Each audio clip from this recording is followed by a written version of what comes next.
Hey guys, Boardnell back with you, and on this video I will be reviewing the latest episode of Star Trek Picard. Good start there, the new Amazon Prime spin-off starring Patrick Stewart.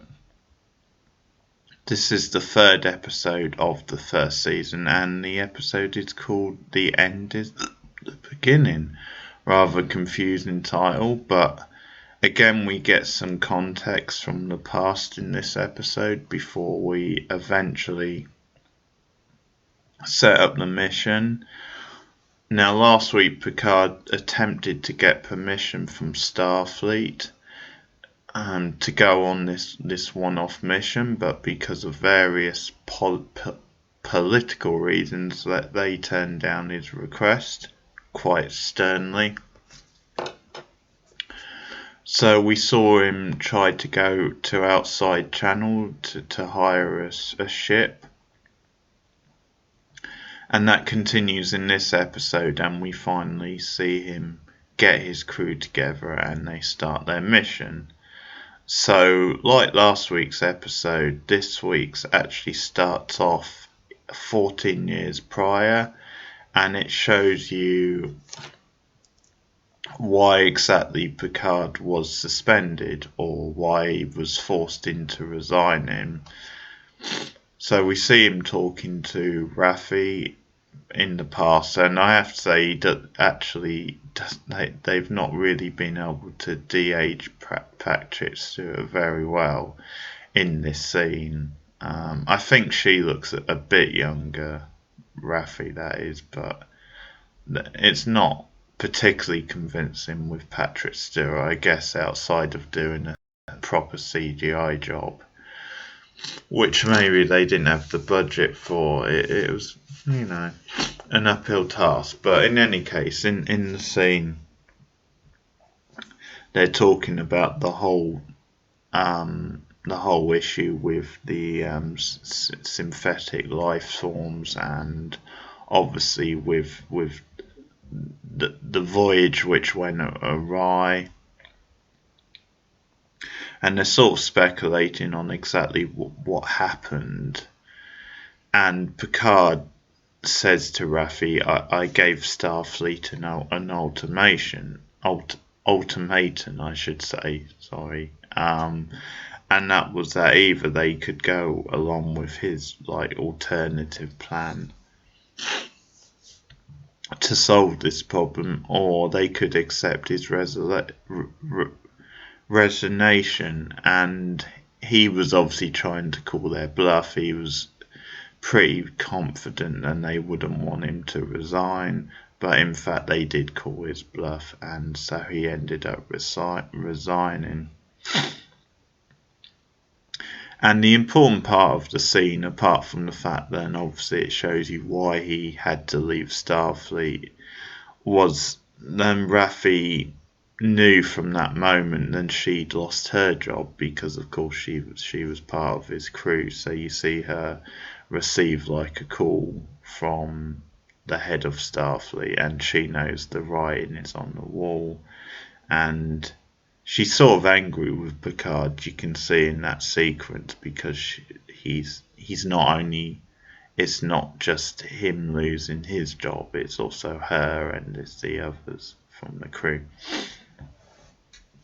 So then we fast forward to the present day and the conversation with Raffi and Picard, where she's still very mad. She's still frustrated, not only because she lost her job because of his actions, but also he hasn't bothered to contact her in really since, so during the last 14 years. So there's a lot of heat there with Raffi, and it's really well sold in the scene actually.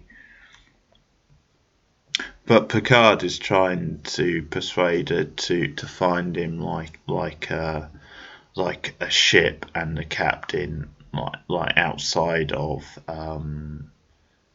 Starfleet, so an unofficial sort of captain that Picard can hire. And Raffi's just pissed with him because it's she just feels she's being used. It's like, yeah, you don't contact me for years, and you cost me my job in the past, and now you've got the nerve to show up asking for this. And during their conversation, Raffi basically suggests then Starfleet are behind the whole thing with the synthetic life forms, that they were involved in sabotaging their own mission. And Picard is obviously questioning this. Well, why would they sabotage their own mission? But again, it's playing into the politics of the whole thing. And Picard almost uses this as a ploy. It's like, well, if you really feel this and you feel strongly, then why don't you help me in my mission, or why don't you come along? And I think it's really sold in this episode that Raffi has been really bittered by her past experiences, and that it's almost like this idea of corruption within Starfleet, it hasn't really made her passionate about solving these things, or trying to get to the bottom of it, trying to bring Starfleet to justice, if you like. It's just bittered her, it's just drained her of the energy anymore. And I guess it's sort of how certain things like that can affect people in real life, in everyday life, because sometimes the system just grinds you down to such an extent, then it's just easier for you to sort of stay out of it and just get on and live your own life. So I think that's very much where she's at. But also there's this almost grudging sort of thing towards Picard, where she feels hurt by him, so doesn't want to help him in any way, although eventually she caves and says, I've got you a pilot, this guy Ramos, and then says, now get out of my sight, basically, I don't want to see you. So Picard meets this new character, Ramos, who's like this rogue sort of pilot. He's got a lot of sort of swagger about him and is very like self-confident, has a bit of charisma, is sort of very straight talking, but very much the idea is that he's just in it for the money. He has no particular like moral feelings towards the mission. It is very much a job for him, although I think it's hinted in the scene that maybe there is more to it than that. Then maybe he does have personal motives, or there is something anyway in his past that makes him a bit more than just like this sort of like jobbing sort of pilot who will do anything just for money. But that might come out. He has like this hologram of himself, who we see in the scene with Picard, and we see in the next scene with the captain on his own.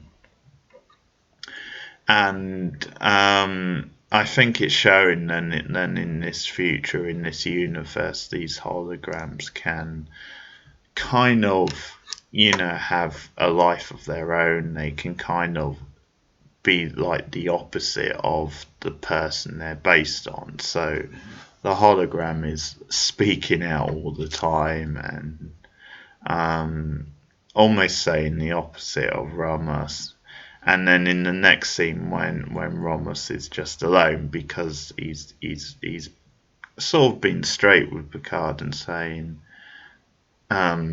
because there's this speech from Picard where he's saying, I sort of knew the moment I saw you, then you were Starfleet through and through. I could smell it on you, which may be a little bit on the nose, but it's a well-delivered line by Patrick Stewart.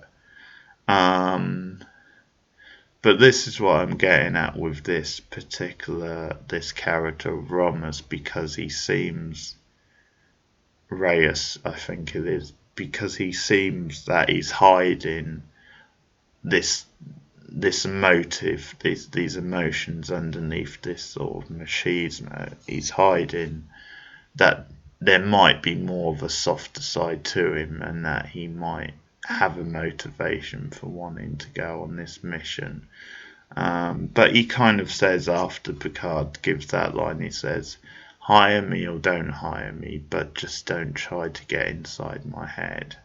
So it's sort of a standoff where Picard goes away and thinks about it, but ultimately he's going to say yes.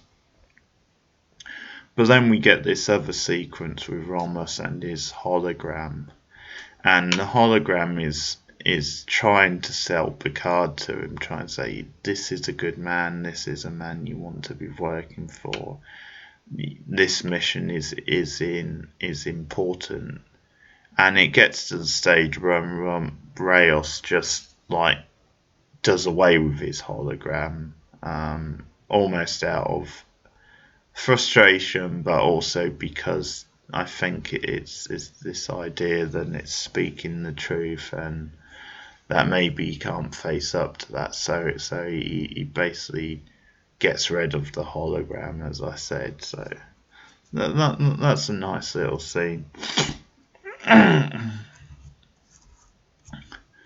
But slowly things come together, and Picard is saying his goodbyes on the vineyard, and then suddenly, like, the operatives from Romulan, they suddenly attack the vineyard. They shoot at Picard and his friends, and it's like this full-on sort of battle scene with lasers flying everywhere, and they fire back.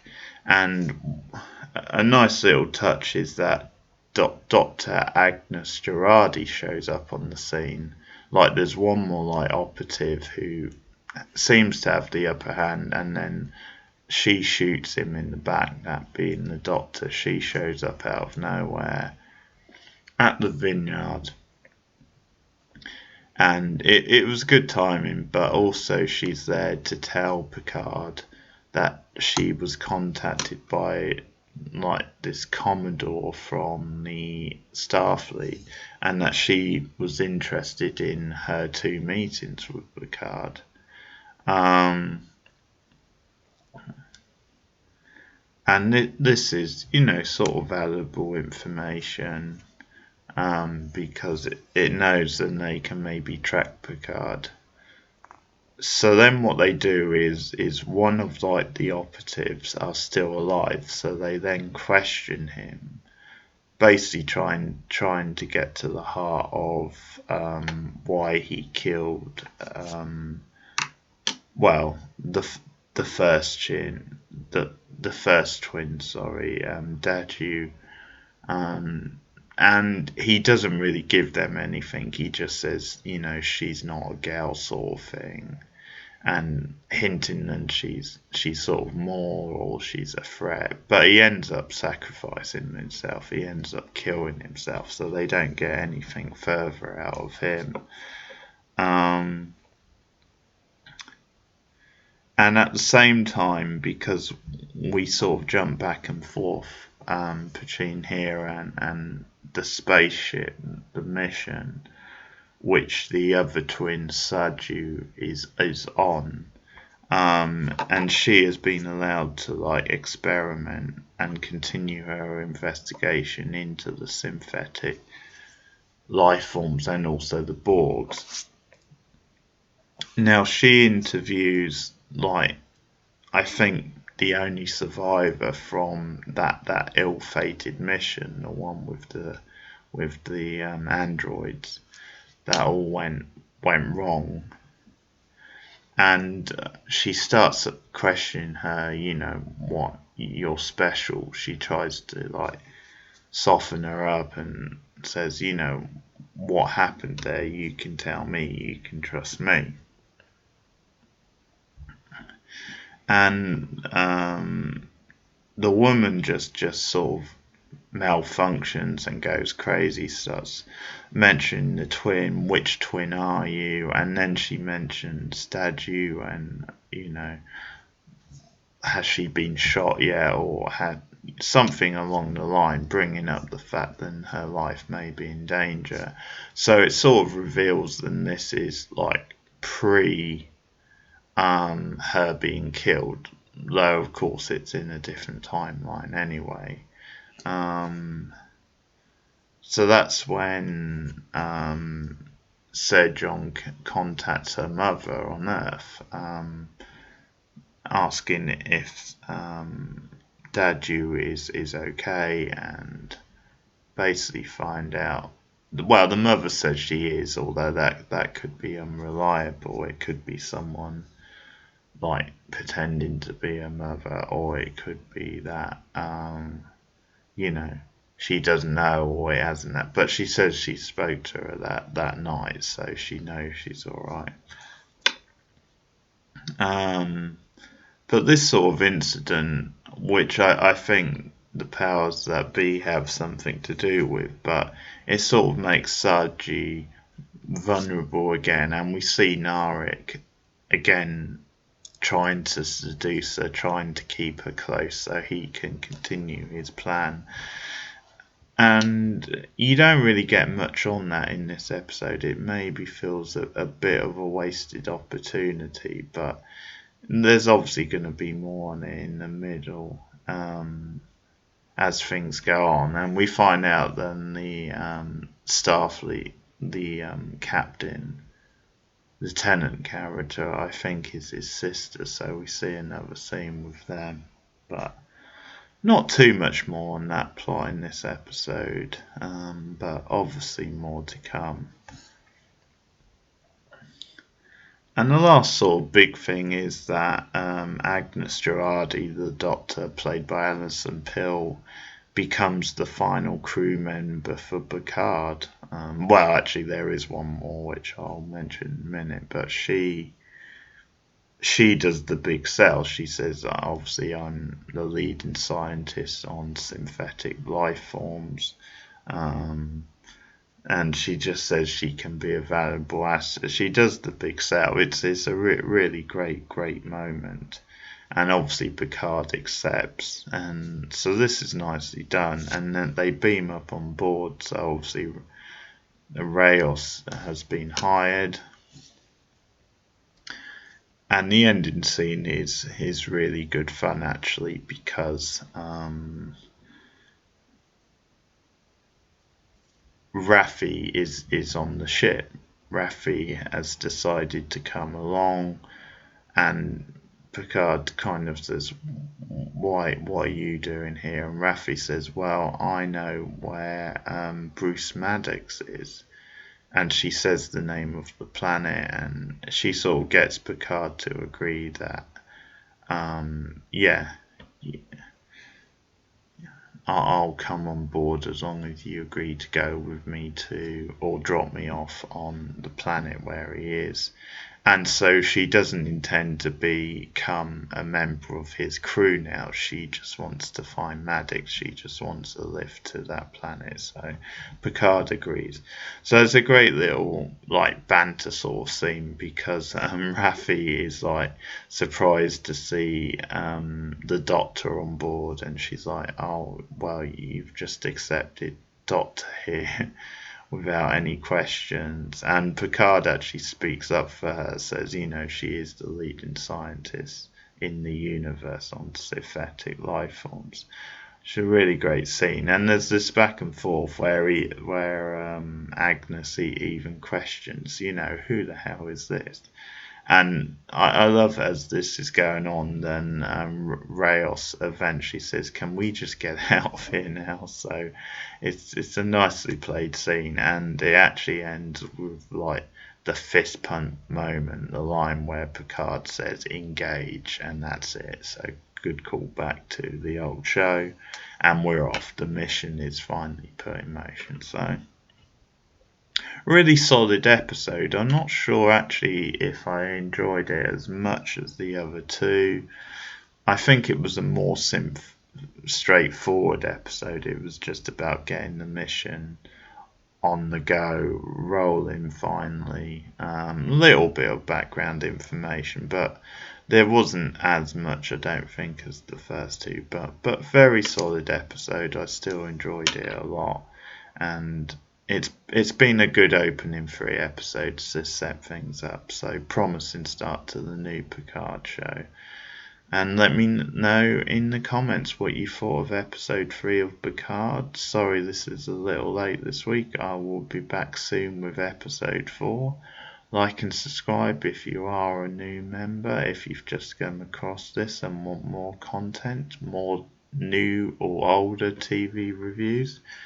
And remember, you can ring the bell on YouTube if you want a reminder every time I put a video up on YouTube. And get me up on Twitter, Letterboxd or Facebook. I'll put the links in the description. But for now, thanks for listening or watching, and I'll see you guys again soon. Engage.